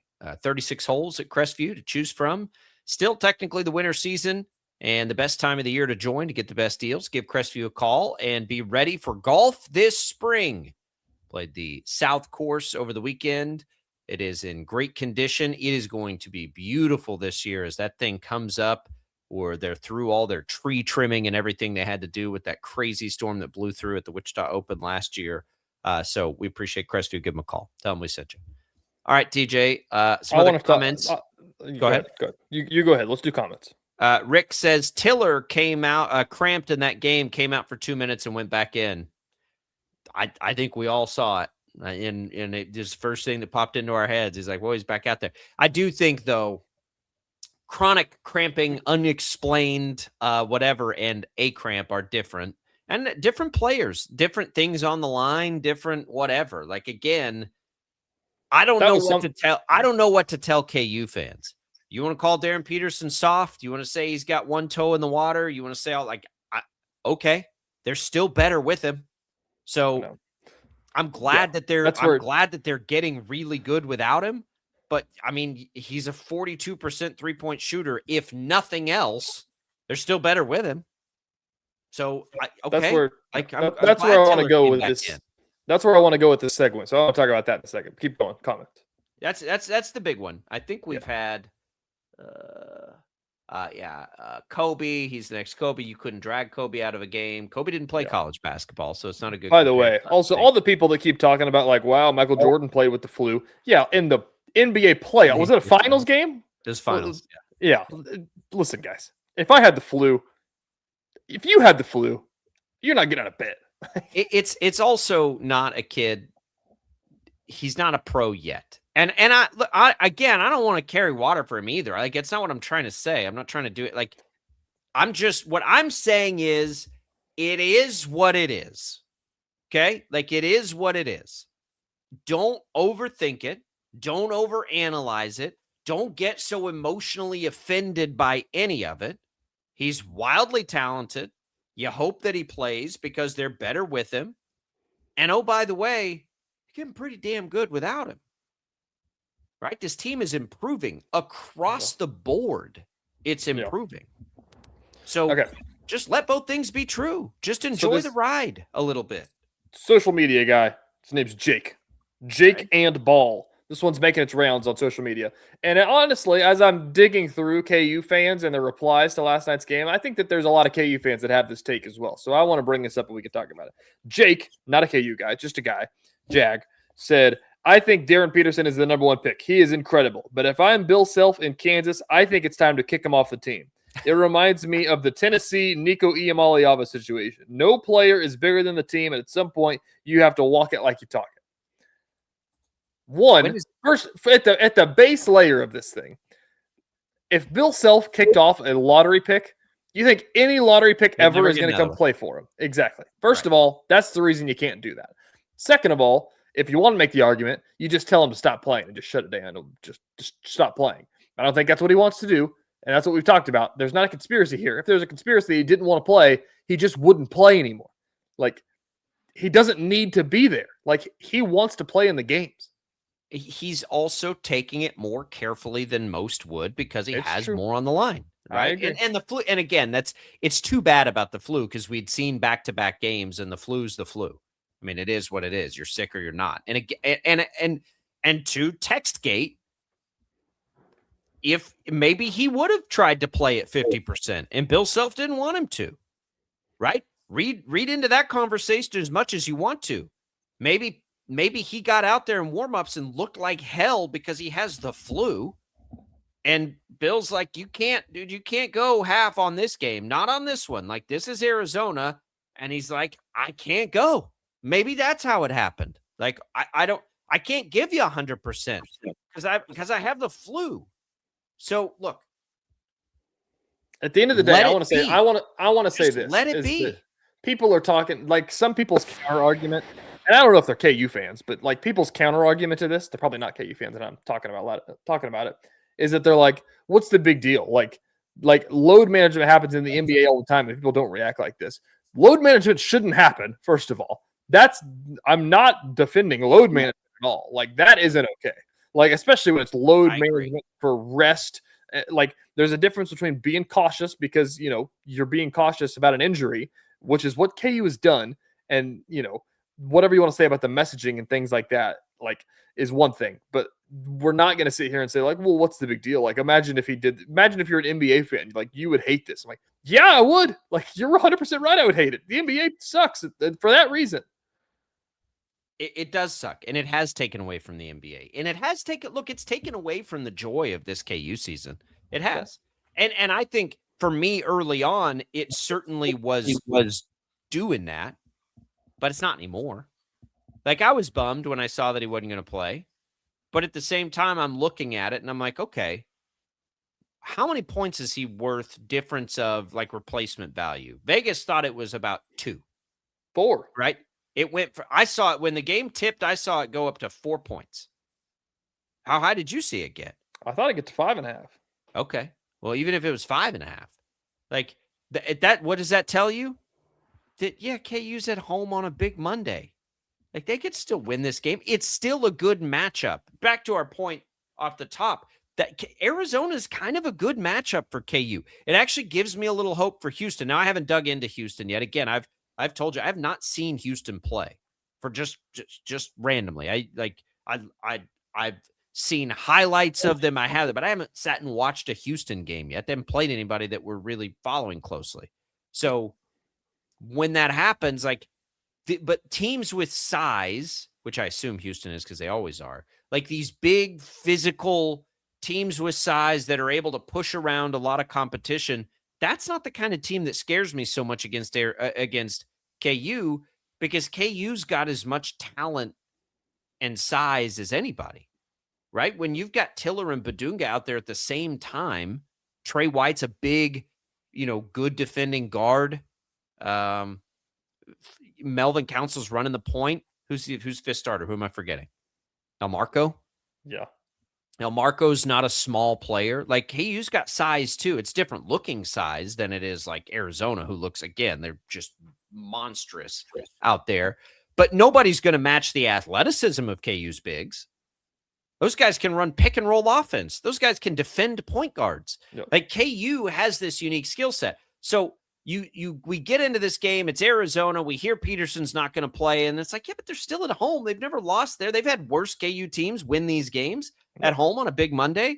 And it took too long for people to get re-excited about the game. It's like at halftime, everyone's like, oh, okay, well, maybe we should just watch this. I know. I just want to talk about this because we talk about it so much, and it is the second biggest story of last night, obviously. But like, I mean, you've even made the point, and and a lot of people have said it's just like, well, it just is what it is. Like, we'll see what happens in March. Like, it's just something where he's just not going to play. Like, one, that's not okay. Like, don't settle for that. Like, at the end of the day, KU and whatever, fans, we're fans. Like, it doesn't matter what we think. If you're KU, that can't be an answer that you're okay with. Like, and that's to this Jake guy on social media, you don't take Darren Peterson off the team. That's ridiculous. You're not going to do that. But to his point a little bit is that, like, if this is going to be a thing, like, the answer can't just be like, well, we'll take what we can get, It's like, at the end of the, like, but that's not what we've had. I mean, that's the other thing. And it's not. And I agree. And he's been hurt and he's been sick. And if he didn't want to play, that's what, to debunk anybody wearing the tin caps. It's the same thing we said last year, is that the tinfoil hats, is that, like, if he wanted to load manage, if he wanted to rest and not risk getting hurt, what's the Mizzou guy? Michael Porter Jr. Michael Porter Jr. didn't play a single game and he's a lottery pick. He does not need to play anymore. He could leave. He could not be in Lawrence. He could go finish his classes that he needs to finish. He doesn't even need to finish his classes, actually. He didn't have to do anything. He could go home. He could go home and live with his parents for the next 6 months and be the top 3 pick in the draft. The strange thing about the text thing that bugged me, the part of that just sticks, is we've never had an indication that I've heard or seen from people that are following it every day that he's not been good for the program, good to be around, good in practice, a good teammate. Like, we've never had any indication from Bill Self, from people that are following it, like, never one time that's been an issue. That text message taken in whatever context can easily be and that's construed why it blew up so much. That's what bugs because me, right? And this is what you learn about, and I don't even know where you learn about this in college, of the bias that you search for to validate your points. Like, that's a perfect example. The only people that reacted this way because of that are the people that are saying, like, he's soft and he doesn't want to be there. Echo and then chamber. You see this and you're like, oh, look, this is what I've been saying the entire time. You know what I mean? It's an echo chamber. It is. And you've got to have some context. And I get we're not going to get a full, like, true inside look from Kansas or Bill Self. Of course we're not. We never get that anyway. But at the same time, like, my eyes have told me that Peterson's been fine and not a problem and not like a cancer or any of that. We've seen that stuff before. You can tell when that stuff's happening. Body language, all of it. We've never seen anything like that. So what I would like to think, as again, the story is that Kansas beats Arizona and it was a great game, and the bigs for Kansas are just an absolute blast to watch. And Melvin Council is literally everyone's favorite player, not just yours listening right now. He's everyone's favorite player. You're not alone in that. Is that Peterson got sick and couldn't play. And that is a separate thing than Peterson is not going to play when he cramps. Would Peterson play through the cramps? I don't think he'd play through sickness. Would he play through the cramps if he was not likely number one pick, if he was in Melvin Council's shoes? Probably, but he's not in Melvin Council's shoes, right? He's in a different situation. And so take it for what it is. I don't think it's hurting the team at all. And they are better with him. So stop expecting something that you haven't seen yet through 4 months, which is him to come out and play 40 minutes a game. Everyone keeps saying that. Boy, if he could just get 40 minutes a game. I'm like, guys, he doesn't do that. That's not, like, why do we keep saying that? Why do we keep just saying, oh, if he can do this? He hasn't yet. So start thinking about it as, what if he gives you what he always gives you, which is, 20 to 30 minutes, and he's good when he's out there, and they're really good. They're getting better without him. But let that be it. To the devil's advocate of that is that, like I just said, like, what may, outside of what history, obviously, but like, what have they said or shown that is leading you to believe that he's not healthy? Like, I agree. That's the side of this. I personally happen to believe it's as simple as it can be. It's as simple as what we're seeing. Again, if he cramps in the game, he's going to come out and he's not going to play anymore. No. We've seen him play through that once. What was the game where he came out and shot the final shot? TCU. Yeah, we've seen it one time where he was like, okay, I'll give you 3 seconds here. But then he had to come right back off. If he cramps, he's not going to play. That has not changed all year. I don't think it's going to change. Would it change maybe in an NCAA tournament setting? Perhaps, like maybe, but that's not going to change. And so for me, yesterday, as the flu's going around everywhere, and we talked to Wyatt Thompson and Haggerty, and some of these guys may have been playing through the flu. I don't know. But Peterson didn't play through the flu. Was that his choice or was that Bill Self's choice? We're not going to find that answer out. That text doesn't give us that answer. We don't know, based on the written word, whether that was Bill Self saying, hey, if you can't be 100, we can't do that in this game, or whether it was Peterson saying, like, the implied thing there is that he's throwing a fit about it, which is silly. Like, I don't know that. I wasn't there. Unless you can see the conversation happening, it's there. So I just enjoy Ricky Council. Enjoy the style of play. KU fans, hold on. For this kind of basketball. You just called him Ricky Council. Melvin Council. I've done that before, I think. I miss Ricky. God, I miss Ricky Council. I do too. I've done that before. Enjoy Melvin Council. So, because the reality is KU fans have been begging for a team like this now for 2 years. It's the antithesis of the other team. Athletic, fast, big energy, flying up and down the floor, all of it. Like, it's the opposite of what the last team was, which was fundamentally sound,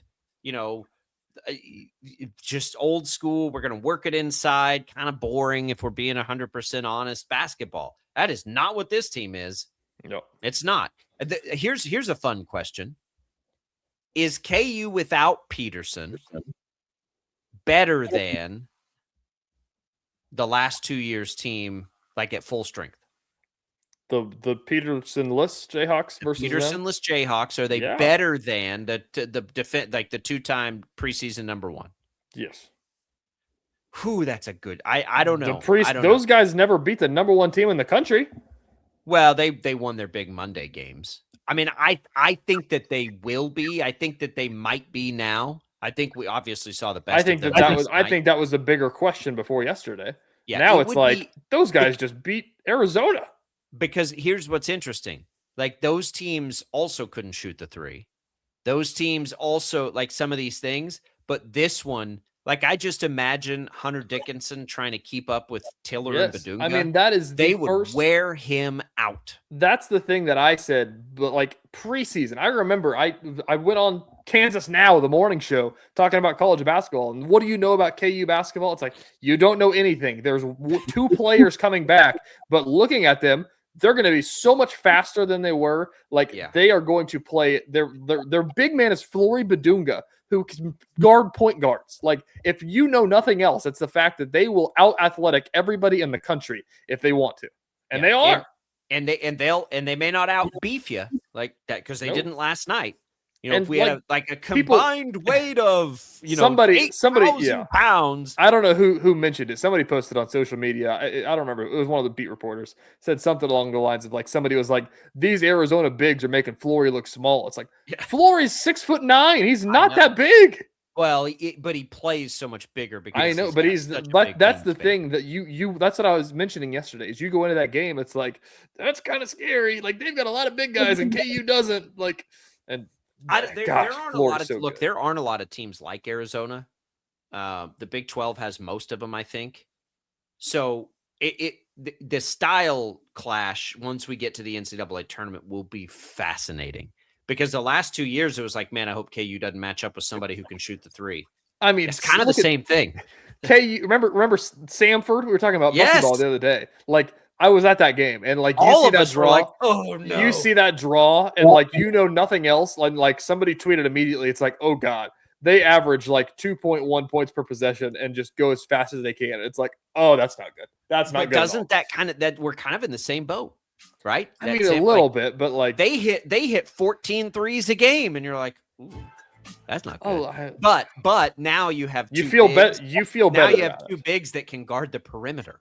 Exactly. So yeah, it is a little better. And KU, as great as they were defensively in the second half in that game, they scored 42 in the first half. You know what I mean? Like, I think Bill's being a little coy about saying they played bad in the first half. They didn't play that bad.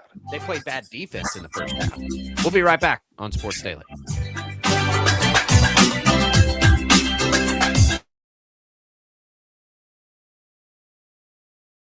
Lightning, hail, tornadoes, flooding. It's the worst of severe weather, and it's coming. Spring brings warmer temperatures, but also dangerous weather conditions. Stay up to date day or night with the Storm Team 12 weather app. You'll get accurate forecasts, so you can plan ahead and stay safe, no matter the weather. Download the Storm Team 12 weather app, brought to you by Stutzman's Greenhouse. The future of television has arrived. Next Gen TV is here with stunning video, movie theater quality sound, enhanced voice clarity, and interactive features, all upgradable for the future. Learn more at watchnextgentv.com.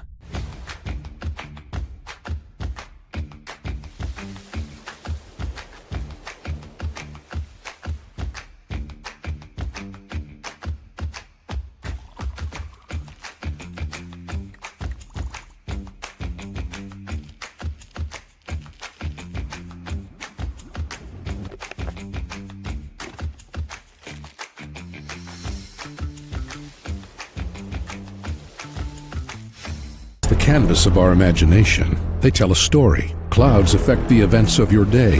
Sometimes they growl, sometimes they inspire, but they're always the messengers of nature's mood written in the sky. Storm Team 12 understands the language of clouds. We're dedicated to decoding their message so you know what to expect. Behind every cloud, there is a story waiting to be told. Trust Ross Jansen and Storm Team 12, alerting you first to the impact on your life.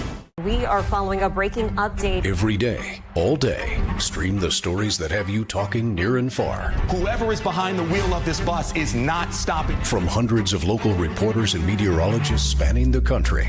Chaos here this morning at the UW campus. Search LNL for the all-new Local News Live streaming app. Odyssey is one of the most influential audio and entertainment brands in the nation. You already know Odyssey's iconic local radio brands in Wichita. But did you know Odyssey has the country's best collection of music, news, and sports brands? Odyssey is also a premium podcast creator, major event producer, and digital innovator. Odyssey brings people together across the country and right here in Wichita. Odyssey also delivers meaningful radio and digital audio results. Find out our story and impact at odysseyinc.com/Wichita. Make yourself known now. 8310 in traffic pursuit. Oh my God, here. Investigate TV Plus begins with real people. We investigate stories that impact you. And inspire change every day. Something is broken. Real problems. Why are they hiding it? And real solutions. My daughter was dying in front of me. What was your reaction when he said that? Investigate TV Plus, weekdays at 3:30 p.m. on KWCH. Sometimes people tell us, I don't get it, it's just tea. But let me tell you, we are so much more than just tea. With 20 plus flavors of sweet and unsweet iced tea, the possibilities are endless. Come on in and try them all for free to find your favorite or get us on the go for your busy lifestyle. And don't miss happy hour every day. So the next time someone tells you it's just tea, tell them to come by and find out why we say, drink tea, be happy. Jim Rome here, lighting up your afternoons on The Jim Rome Show. Catch me starting at 2 on Wichita's #1 sports radio, Kansas Fan Headquarters, 97.5 and 1240 KFH.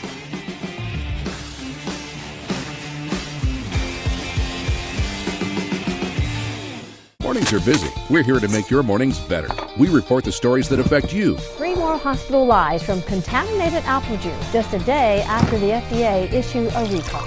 We're here to make your mornings better. Closing east and westbound lanes of K96 for repairs. With 12 News, you're prepared for your whole day. Scattered thunderstorms across the state into the afternoon. Stay a step ahead with 12 News this morning on KWCH and KSCW.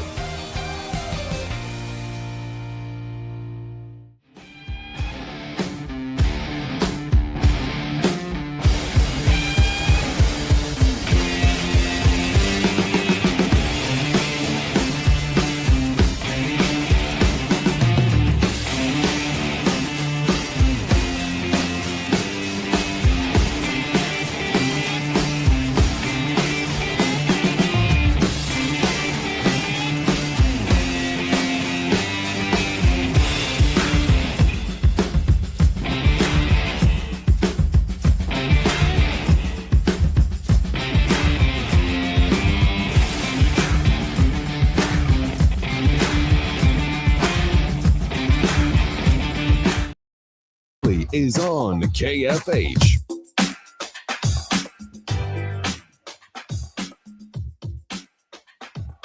All right, welcome back in, everybody. The Wichita Boat Show is coming. Beacon Marine rolling in a boat filled with fishing bobbers, and you've got a chance here, and we've got all kinds of stuff.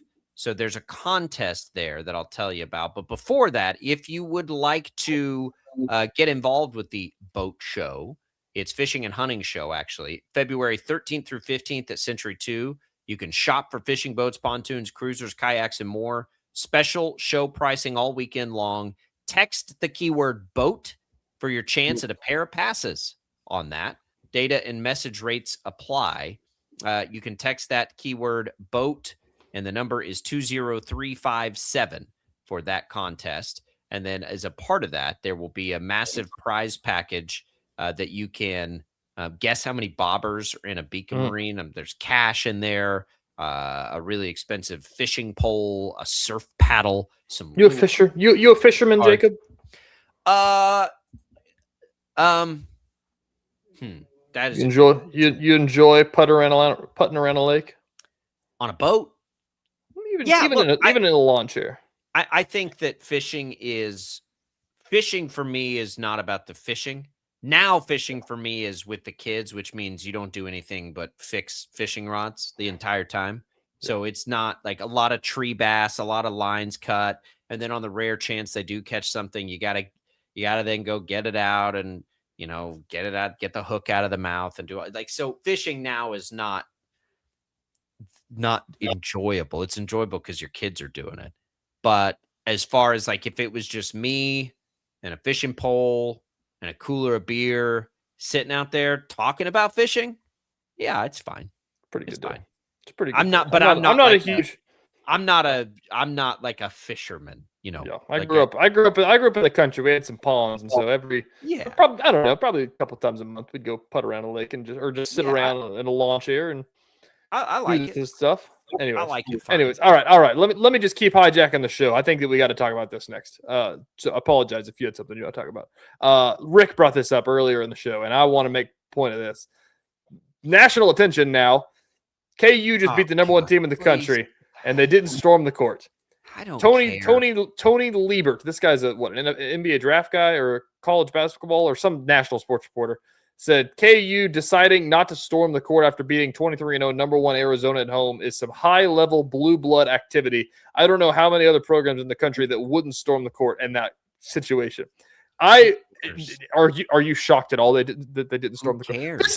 It's a thing. I don't care about who cares, because this was a thing with KU football. They stormed the field against Duke. Who cares if they want to storm the court? Storm the court. Have fun. Oh yes, I agree. I'm not John Shire. I'm not going to go crazy. I'm not Jay Billis saying we should arrest the kids for storming the court. Are you shocked at all that they didn't storm the court? No, not at they never will. Not at number 9. Yeah, no. They beat the number 2 team in the country when they were unranked by 20 and they didn't storm the court. Like, I don't think KU will ever storm the court. They probably won't. It's because it's a different experience. It's a different vibe. Somebody brought up Kentucky, KU, and Duke.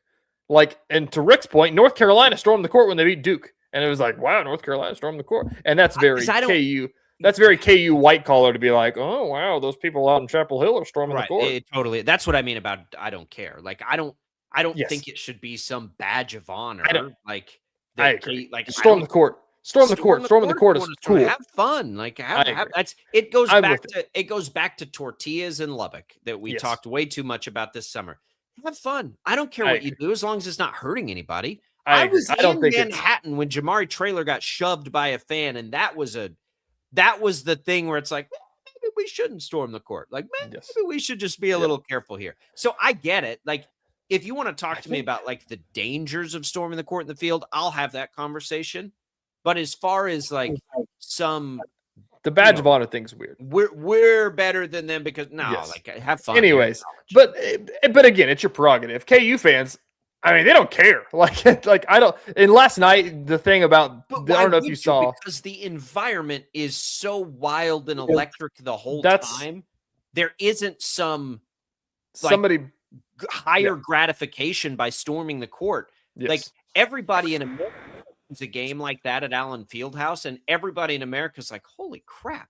Like, you feel it watching it on TV. I agree. So like somebody talked about this after the game, is that like Jerome Tang basically like, I'm not going to let them storm the court. I'm going to storm the student section, that whole thing, which, good idea. I've never seen that done before. Last night, people were talking about KU, like Bill Self stayed on the court and, pumping his fists, and they brought the players from the locker room back to the court. And I think that and somebody made a good point about it, is that like, it's because they don't storm the court. It's like, yeah, let's let it, like, they're still out there. Like, just go back to them. Let's go back out there and celebrate a little bit. Like, so anyways, I posed the question of, and this is a fun hypothetical. I tweeted this one out.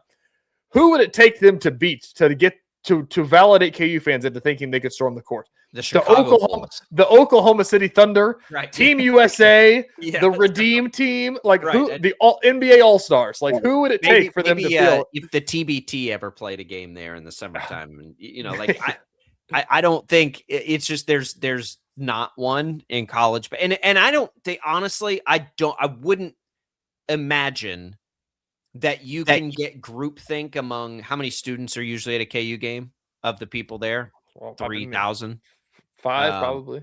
Yeah, I don't think you're going to get a groupthink of a bunch of young people that they're sitting there. All right, guys, now remember, like, we don't storm the court here. I think, honestly, you're just spent. Like, there's so much energy and emotion. And by the way, on Bill Self coming out, I think that was a pretty true and cool moment of, let's remember that this is college basketball and that this is awesome.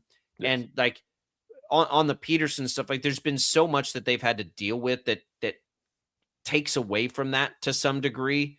But like, let's still enjoy what that just was. I think that we're seeing that, and I thought that was really cool. Like, his emotion after the game, and he's never hid that stuff either. Like, he embraces it, but I thought that was pretty cool. Speaking of, Michael on X says, love you guys and how you spent a whole segment talking about not talking about Darren Peterson, Rock Chalk. Michael, I should frame that, because that's how I've felt all season. Like, in order to get, you got to talk about this thing you don't want to talk about because it's all anybody's talking about. That's been the whole year. That's been this entire season. It's just, at one point they had 5 losses and not a lot of wins, and now they've won all these games in a row. So what I hope is KU fans can let it go a little bit. Just let it go and enjoy what you're watching. Last night, like, the TextGate thing happens. We were talking about that through halftime, and it's like, for real, this is a 3-point game. Let's just watch the game and enjoy it for a minute. And I think after the game, with all that emotion, you're seeing some of that. Like, this is fun. It's supposed to be fun. We don't need to be talking about this other stuff. Like, these young kids just had the time of their life. I'm talk about, like, does it get better that you're a KU student?